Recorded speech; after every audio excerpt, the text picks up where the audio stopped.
Hey everyone, and welcome back for another deep dive.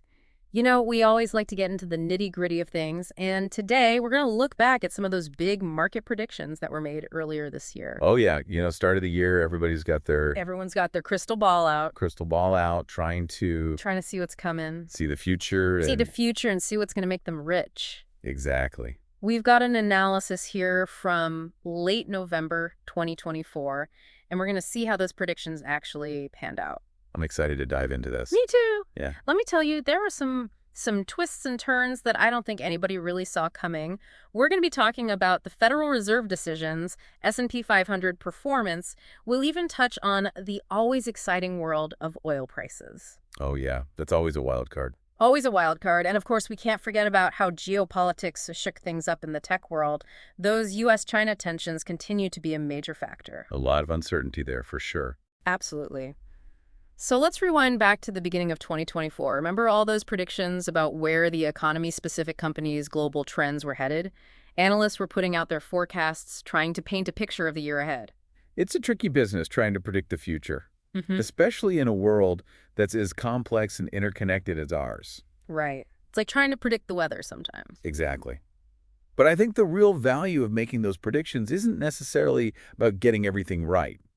It's more about the process itself. It forces you to think critically, to consider all the different factors that could come into play.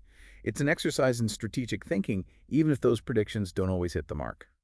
That makes sense. You learn a lot from the process, even if the end result isn't exactly what you expected. Okay, so let's jump into one of the first big predictions that a lot of people were talking about: interest rates. A lot of analysts were betting that the Federal Reserve would either hit the pause button on those rate hikes or even start cutting rates fairly early on in the year. The thinking was that inflation was cooling down, so the Fed would have some room to ease up a little. Yeah, there was definitely that expectation that the Fed would become a little more dovish as inflation started to come under control. So did they? Well, it's not that simple. Inflation did moderate, but it turned out to be a bit stickier than anticipated, especially in the services sector. Oh, so even though some of the headline numbers were looking better, there were still those underlying pressures. Right, the Fed was looking at those underlying factors Hmm. and realized that they couldn't get too complacent. They had to stay focused on keeping inflation under control for the long haul. So what did they actually do? Did they give in to market pressure and start slashing rates? Not really. They opted for a much more cautious approach, Hmm. choosing a slower rate reduction trajectory than some had anticipated. So they were basically saying, we're not going to risk a resurgence of inflation just to give the markets a quick boost. Exactly. They're playing the long game, prioritizing stability and sustainable growth over those short-term market fluctuations. That makes sense. All right, so slower rate cuts, got it. But how did that impact the stock market? Specifically, what about the S&P 500? I remember at the start of the year, some analysts were predicting it would hit 7,000 or even higher by 2025. Yeah, there was a lot of optimism about the S&P 500. Some big names like Deutsche Bank and RBC Capital Markets were pretty bullish on its prospects. So did it actually reach those heights? Did the S&P 500 soar as predicted? Not quite. While the S&P 500 did experience growth, it wasn't that astronomical surge that some were forecasting. By the third and fourth quarters of 2024, the index was hovering between 4,700 and 4,800. Still a decent performance, but definitely not those spectacular numbers some had thrown out there. Right. It was a more muted growth trajectory than many had expected. So what happened? Why didn't it reach those predicted heights? Well, if you look at the different sectors, the tech sector actually performed quite well and was a big driver of the gains the S&P 500 did see. But those gains were offset by declines in other areas, particularly small-cap stocks and those cyclical stocks that tend to be more sensitive to economic ups and downs. So it's kind of a mixed bag, not a uniform upward trend across the board. Yeah, exactly. And when you dig a bit deeper, a couple of key factors emerged that likely contributed to this mixed performance. One was geopolitical risks, specifically those ongoing tensions between the U.S. and China. Those cast a long shadow over global markets and made investors a bit more cautious. It seems like those initial predictions might have underestimated the impact of those external factors, especially the geopolitical ones. Yeah, it's a good reminder that the market doesn't exist in a vacuum. Yeah, It's heavily influenced by what's happening in the world around it. for sure. All right, before we move on, let's talk about a market that's known for its wild swings. Oil. I remember hearing predictions that oil prices would stabilize at around $80 a barrel, largely based on those OPEC plus production targets. But anyone who's filled up their gas tank lately knows that oil prices can be anything but stable. So what actually happened? Did those predictions hold up? Well, let's just say oil prices took everyone on a bit of a roller coaster ride this year. Instead of that predicted stability, we saw WTI crude oil plummet to $68.50 a barrel at one point. Wow, that's a pretty significant drop. What caused such a sharp decline? A few things happened that those initial predictions didn't fully account for. First, there were some unexpected surges in U.S. oil inventories. Essentially, the U.S. had more oil on hand than anticipated, which put downward pressure on prices. Oh, so more supply than expected. Right. And then those OPEC production cuts that everyone was banking on, well, they didn't materialize as planned. So it was a combination of higher than expected supply and OPEC not tightening the reins as anticipated. Exactly. It led to a bit of an oil glut, and prices responded accordingly. It just goes to show how sensitive the oil market is to the balance of supply and demand. Even small deviations from expectations can trigger big price swings. And we can't forget the wild card in all of this. Geopolitics? Yeah, absolutely. Geopolitical tensions, especially those brewing in the Middle East, can send shockwaves through the oil market in an instant.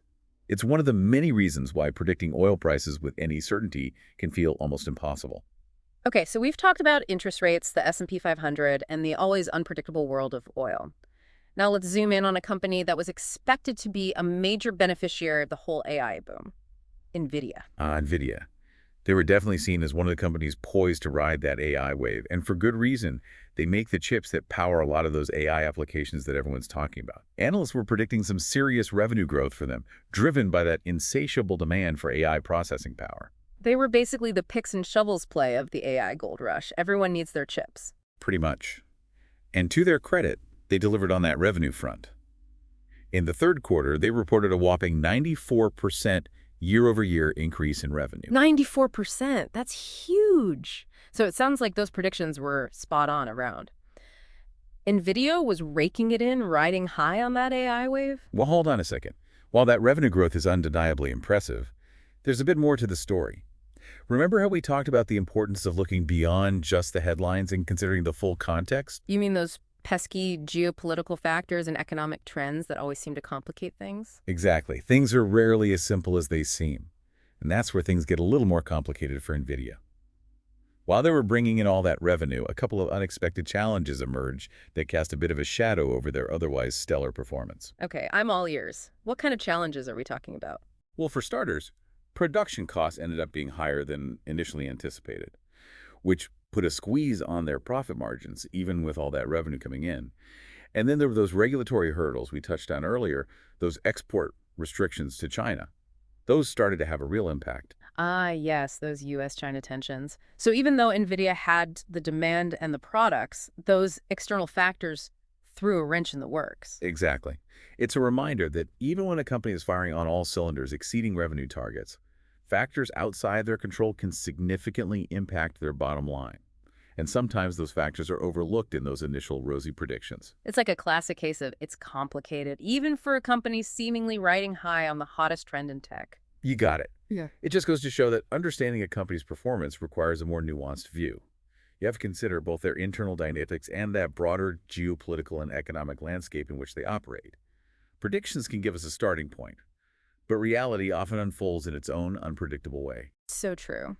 Well, we've covered a lot of ground already today. Interest rates, the S&P 500 oil prices, and even a deep dive into Nvidia. And you know what? We're just getting started. When we come back, we'll take a closer look at how some specific companies navigated this unpredictable year. From BP's move into carbon capture to Walmart's battle with inflation, and how Nvidia is strategically responding to those geopolitical challenges. Stick around. It's going to be a fascinating ride. Can't wait. Welcome back, everyone. I hope you're ready to dive back in because we're about to get into how some specific companies navigated this crazy year. Oh, I am definitely ready. Let's start with BP. They made some headlines this year with that big investment in carbon capture technology. Yeah, that was a big one. Yeah, it generated a lot of buzz, both good and bad. So what's the story there? Well, BP announced this $7 billion investment in a natural gas project that's got carbon capture technology integrated right into it. which is a pretty significant move, especially for an energy giant that's, traditionally been all about those fossil fuels. Yeah. Yeah, it's interesting to see these kinds of shifts happening in the energy sector. You've got a company known for oil and gas now pouring billions into a technology that's supposed to reduce carbon emissions. Do you think it's a genuine effort to go green, or is it more about PR and, trying to appease investors who are increasingly focused on all things ESG? It's probably a little bit of both, to be honest. I mean, the energy landscape is changing rapidly, and companies like BP are feeling the pressure to adapt. You've got consumers becoming more environmentally conscious investors looking for sustainable options, and governments are enacting stricter regulations. It's all pushing these companies to rethink their strategies.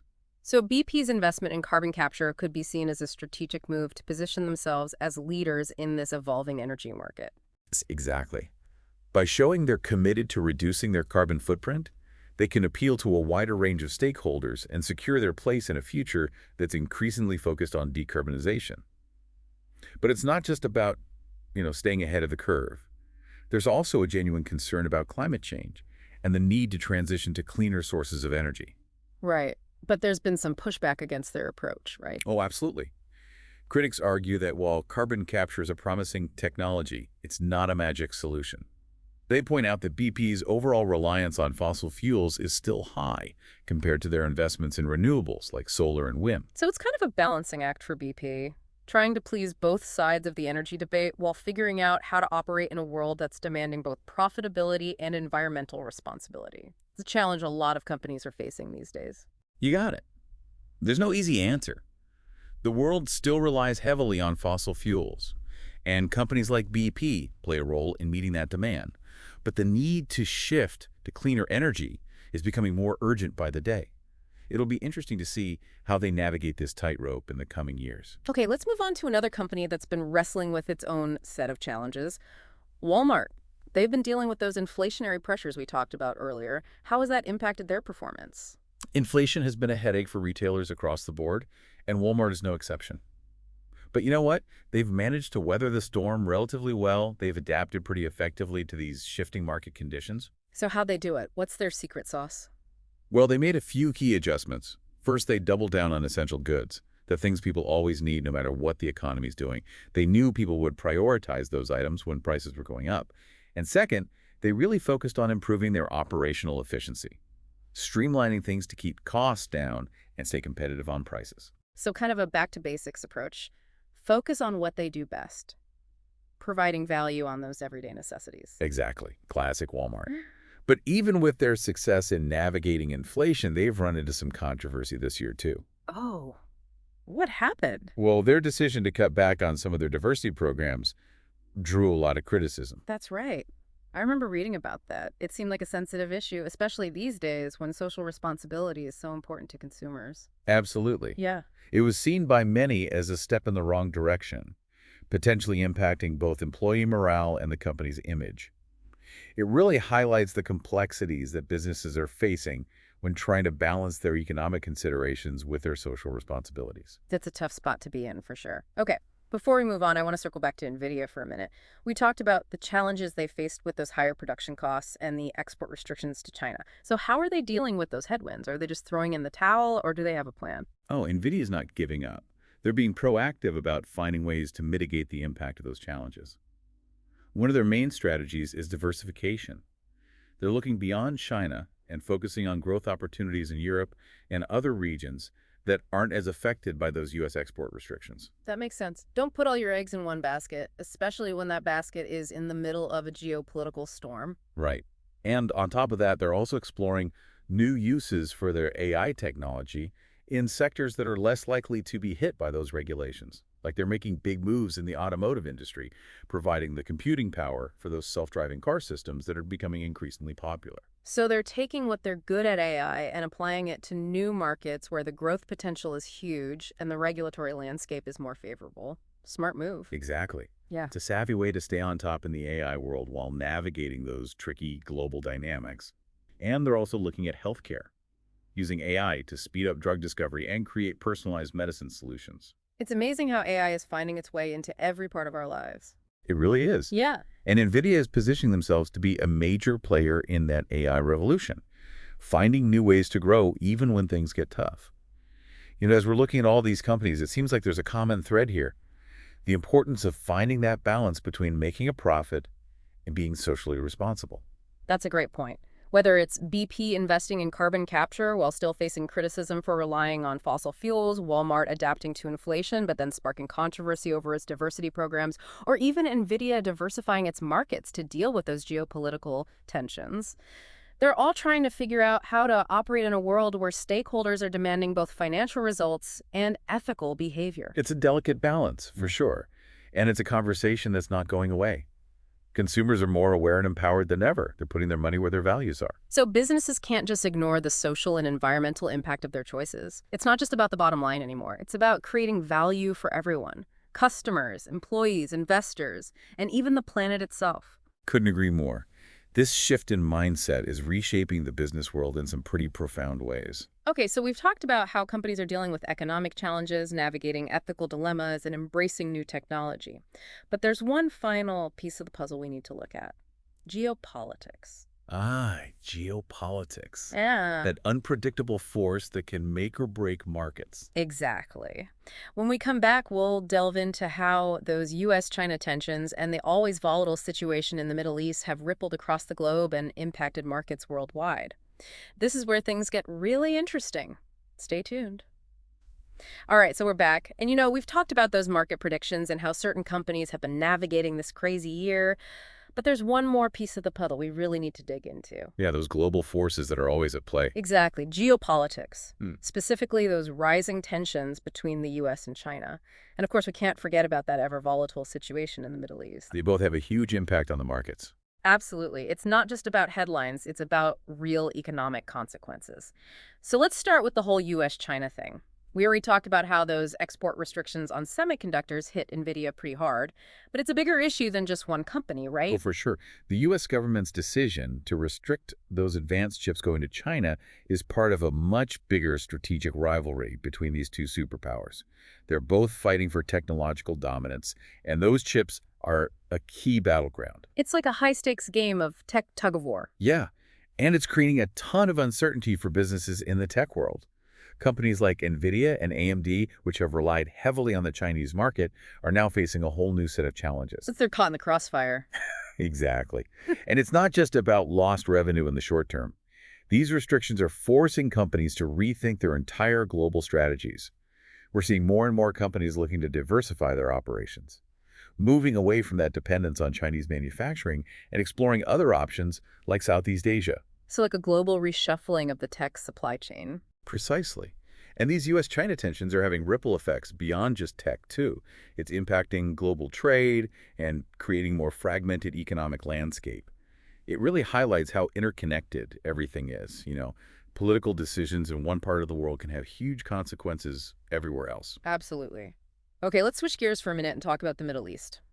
We discussed how oil prices took a dip earlier this year, partly because of those unexpected U.S. oil inventory surpluses. But the Middle East also played a role in all that volatility, right? The Middle East, with all its complex politics and its massive influence on global oil production, is always a wild card. Can create a lot of uncertainty in the energy markets. So what happened this year that really impacted oil prices? Well, there were those ceasefires in the Israel-Hezbollah conflict, which provided some temporary relief and calmed things down a bit in the markets. But those brief moments of stability just underlined how fragile the whole situation is. It's like walking on eggshells. Yeah, exactly. Yeah. The Middle East is always changing. Yeah. And any escalation of conflict or even just the perception of increased risk can disrupt oil production and send those prices soaring. So it's a constant balancing act for energy companies, trying to anticipate those geopolitical shifts and manage those risks. You got it. Yeah. So we've covered a lot of ground today, from those initial market predictions to company strategies to the impact of these major geopolitical forces. It's been quite a deep dive. It really has. And I think it highlights something crucial, that the world is constantly changing and evolving. What seemed like a sure bet at the start of the year might turn out completely different by the end. Absolutely. Predictions can be useful, but they're never guarantees. We have to be prepared for those unexpected twists and turns. And I think the companies that are going to thrive in this environment are the ones that are adaptable and resilient, the ones that can adjust their strategies on the fly and stay ahead of the curve. That's a great point. It's not just about sticking to the plan. It's about being able to pivot when things change. And you know what? That's a good lesson for all of us, not just in the business world, but in life in general. I couldn't agree more. So as we wrap up this deep dive, I want to leave you with one final thought. Embrace the uncertainty. Don't be afraid of those unexpected challenges.